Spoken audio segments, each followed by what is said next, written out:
¿Qué tal, amigos de Notiguía? Bienvenidos, mi nombre es Jesús López Segura y estoy con Ángel Iván López. ¿Cómo estás? Muy bien, papá, muchas gracias. ¿Qué tal, amigos?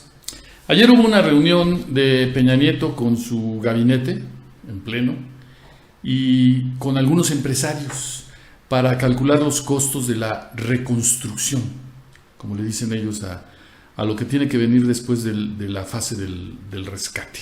Del sismo, claro. Del sismo.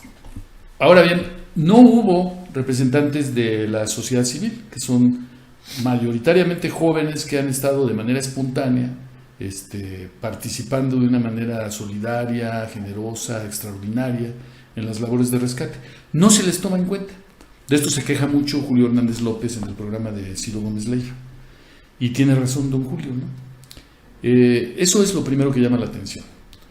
Después yo vi una columna de Carlos Fernández Vega, también de La Jornada, columnista de La Jornada como Hernández López, hoy en la mañana, y él plantea algo muy interesante. Dice que de dos empresarios que estaban ahí, nada más dos empresarios que estaban con Peña, Carlos Slim y, ¿cómo se llama?, Alberto Balleres, entre los dos tienen una fortuna acumulada como de 65 mil millones de dólares. Peña Nieto calcula los gastos de la reconstrucción en esta reunión en 37.500 millones de pesos, la reconstrucción total, que implica monumentos históricos, escuelas y vivienda. Entonces, dice Carlos Hernández Vega que con el 3% de la fortuna que acumulan Balleres y Slim, se pagaría totalmente el costo de la reconstrucción, el 3%. Ahora bien, de esos 37.500 millones de pesos, más o menos la mitad corresponde al rubro de vivienda, que para mi gusto es lo que más urge. Claro, porque no tiene templos, monumentos históricos, incluso hasta escuelas, en un momento dado pueden esperar un poco. Sí, la gente necesita vivir antes que educarse hipotéticamente. O sea, estamos hablando de lo básico. Muchísima gente en las calles haciendo colas para que les den una disquelona, que en realidad es una cosa de plástico, para que cubrir a sus bebés, a sus hijos de la lluvia. La gente ha tenido que pelear por una lona con que cubrirse.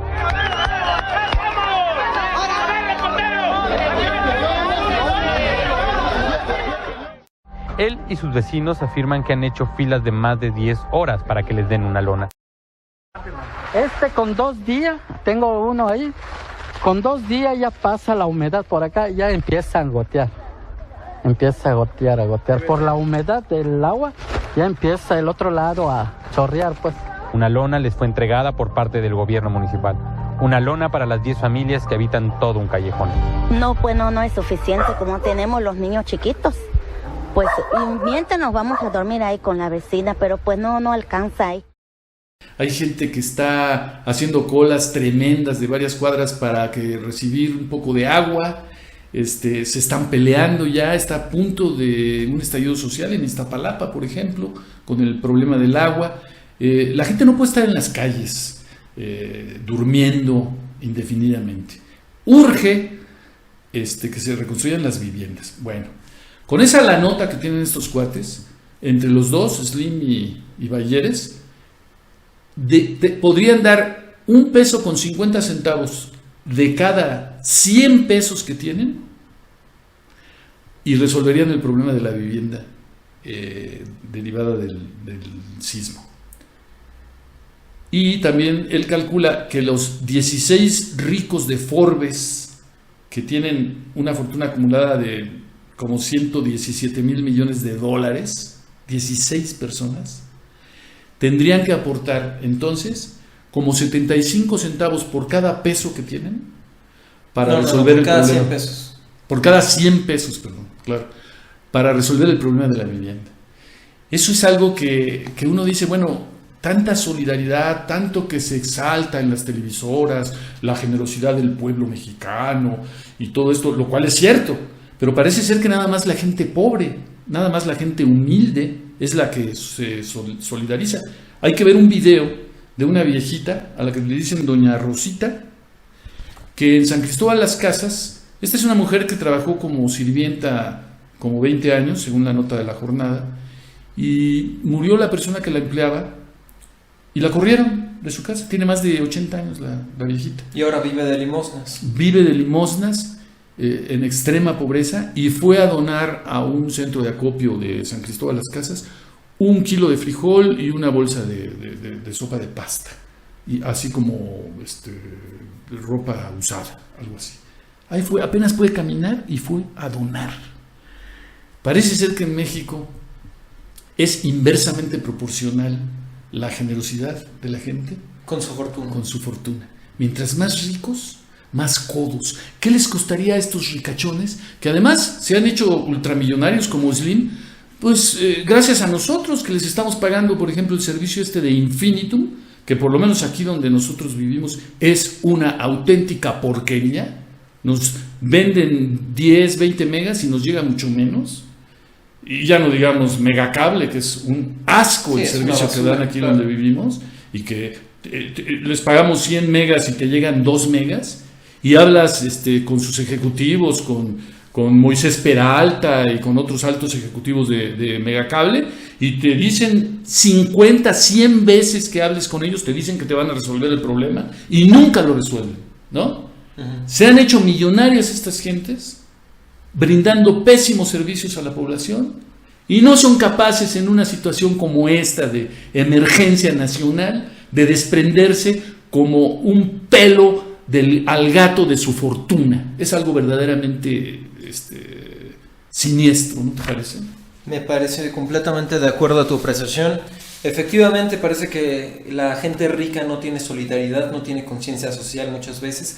Hay obviamente sus excepciones. Yo he visto a Bill Gates, por ejemplo, donar el 50% de su fortuna, el 70% de su fortuna pero no es para causas nobles, para causas justas. Pero aquí en México los ricos parece ser que en su mayoría son en realidad rateros de cuello blanco que no se tientan el corazón, y es vergonzoso y es escandaloso y da coraje ver cómo tenemos al hombre más rico del mundo y no puede donar el 1% de su fortuna. Ya no digamos el 1%, que donara, porque no le correspondería a él, en todo caso, hacerse responsable del 100% de los daños. Pero carajo, que donara una cantidad importante, que hiciera algo al respecto. En lugar de eso, se están reuniendo con Peña los empresarios, 16 empresarios se reunieron ayer miércoles 27 de septiembre, para ver cómo convierten esta tragedia en negocio. Porque además ahora no ya todos, le quieren dar... No todos. No todos, pero... Hay excepciones. Pero definitivamente lo quieren convertir en negocio. Algunos están sopiloteando a ver qué tajada les va a tocar de la nota de la reconstrucción. Y adivinen qué empresas son algunas de las que están peleando para llevar a cabo la reconstrucción. No me digas que OHL. OHL y Aldesa, además. También la empresa Aldesa, que fue la encargada de hacer el Paso Express, donde estuvo el socavón y murieron 2 personas por la negligencia criminal de haber hecho mal la obra.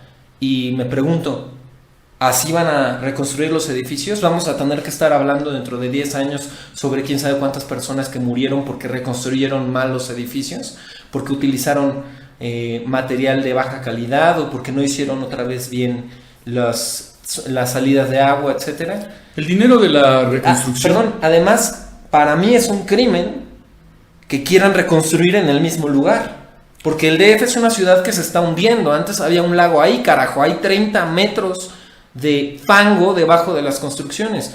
Entonces, esto es un polvorín y es una bomba de tiempo que estarían llevando a cabo las autoridades, y eso es un crimen.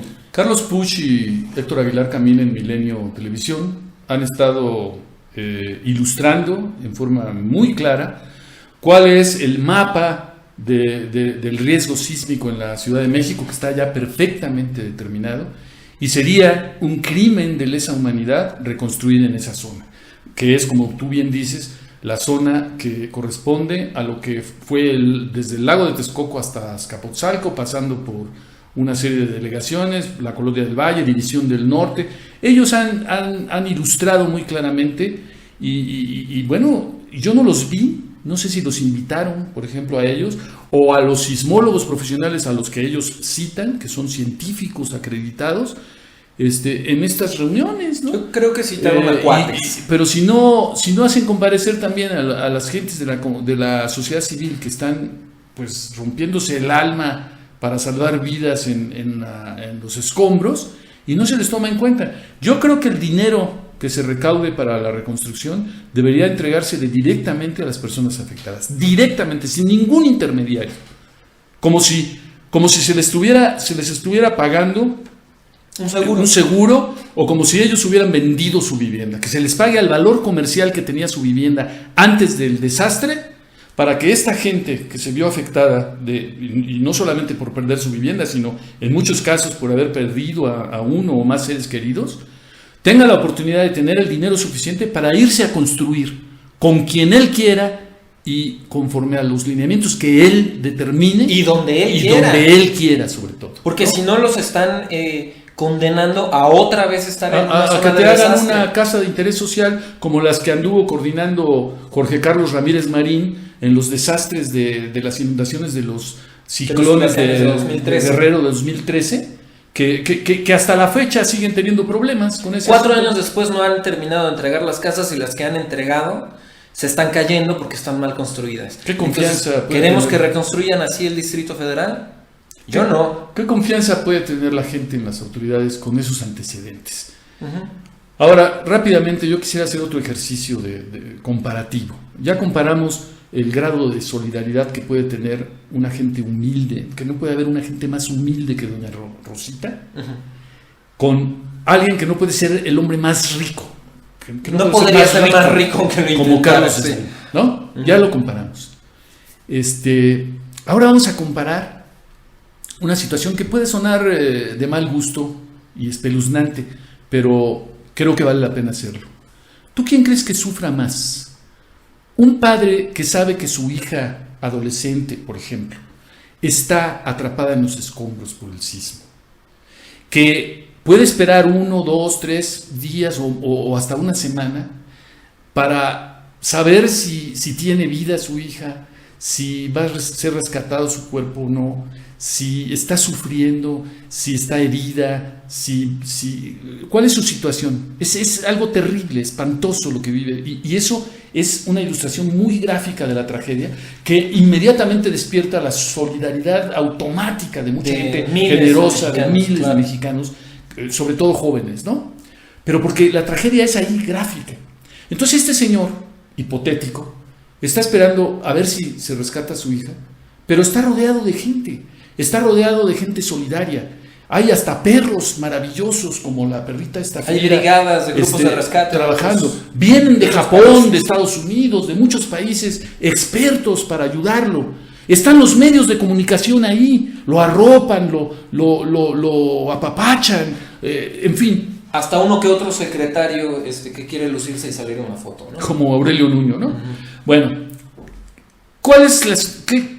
¿quién sufre más? ¿Un padre así? O vamos a ponerle otro caso hipotético de ese mismo padre que se entera que esa misma hija suya fue secuestrada. Fue secuestrada, él está en una situación similar de terror, ¿no? De no saber si su hija va a ser asesinada, si está siendo violada, si está siendo golpeada, si está siendo maltratada, si la va a poder rescatar. Pero la situación es muy distinta, porque ahí nadie lo apoya. No hay perritas de rescate que le echen la pata para ayudarle. No hay medios de comunicación. No hay autoridades porque los secuestradores exigen que no se denuncie ante las autoridades, y porque a lo mejor el mismo padre no lo haría porque no confía en las autoridades. Porque en muchos casos es la autoridad la que secuestra. O la que está en contubernio con los secuestradores. ¿Quién sufre más?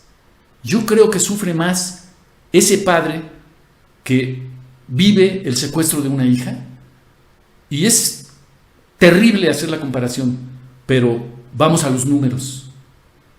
Quizá las muertes, porque hay un conteo tétrico todos los días de cuántas muertes se generaron con estos sismos, no llegue a las 500 en este caso, y estamos hablando de sismos tremendos. En el caso de los secuestros estamos hablando tan solo el año pasado, según cifras del INEGI dadas a conocer hace 2 días, estamos hablando de 67,000 secuestros en México. En un año. En un año. 67,000 familias sufrieron esa situación, ¿sí? Y un número mucho mayor, entre 500,000 y 3 millones, reciben extorsiones. Y es una situación terrible. Pues en México, con los 200,000 asesinatos que llevamos, más o menos es lo que el número de personas que mueren en una semana en México asesinadas, 500 personas aproximadamente. Hay 31 millones de delitos en un año. Hay algo así como un delito por segundo en México. Esas cifras son espeluznantes, ¿no? Y la gente inerme ante la mirada impávida de las autoridades, porque además hay, según el propio INEGI, un 97.5% de impunidad. Es decir, prácticamente ni siquiera 1 de cada 100 delitos llega a concluirse una consignación de un culpable. Además, las pérdidas... 95% no se denuncian.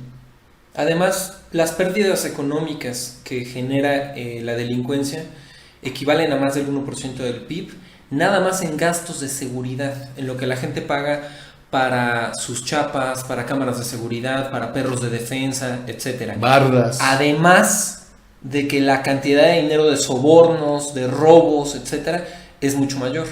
Estamos hablando del equivalente a que en México hubiera un terremoto como el que destrozó Ciudad de México el 19 de septiembre cada semana.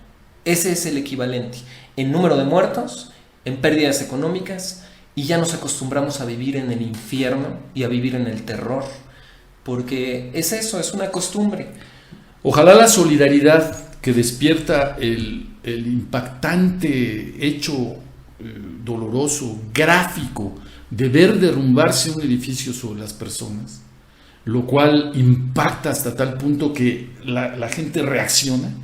Ojalá esa solidaridad que se manifiesta hoy se mantenga, se sostenga para estar acompañando a las víctimas de los delitos ante la inutilidad prácticamente total de nuestro aparato policial y de justicia, para que acompañemos a las víctimas y podamos de una vez por todas resolver un problema, porque los mexicanos ya llevamos 11 años prácticamente caminando codo a codo con la muerte.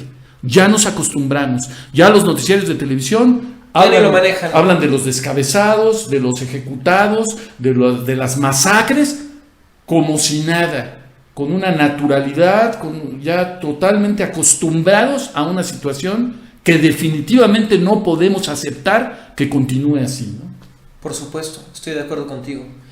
Si me ves, regresando a los sismos, solamente me gustaría concluir que de ninguna manera se trataba de minimizar el dolor de los afectados, de los damnificados o de los muertos por el sismo.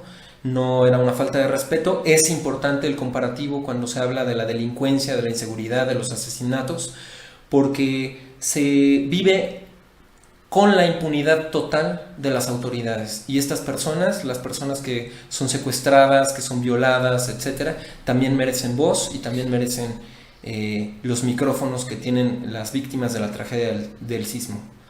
Entonces no tengo nada más que agregar. No sé si tú tengas algo que decir. No, por mi parte sería todo. De ninguna manera, insisto contigo, no queremos saltar al respeto.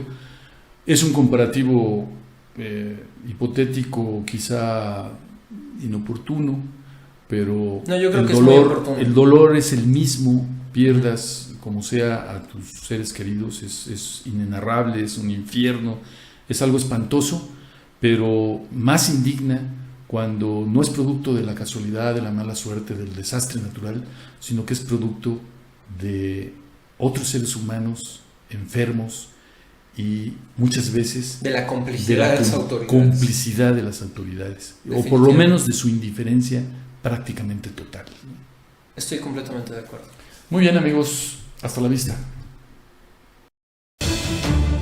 Amigos, para más información sobre este tema, chequen nuestros videos relacionados, pero visiten nuestro portal, porque ahí encontrarán el mejor análisis de prensa y televisión en México.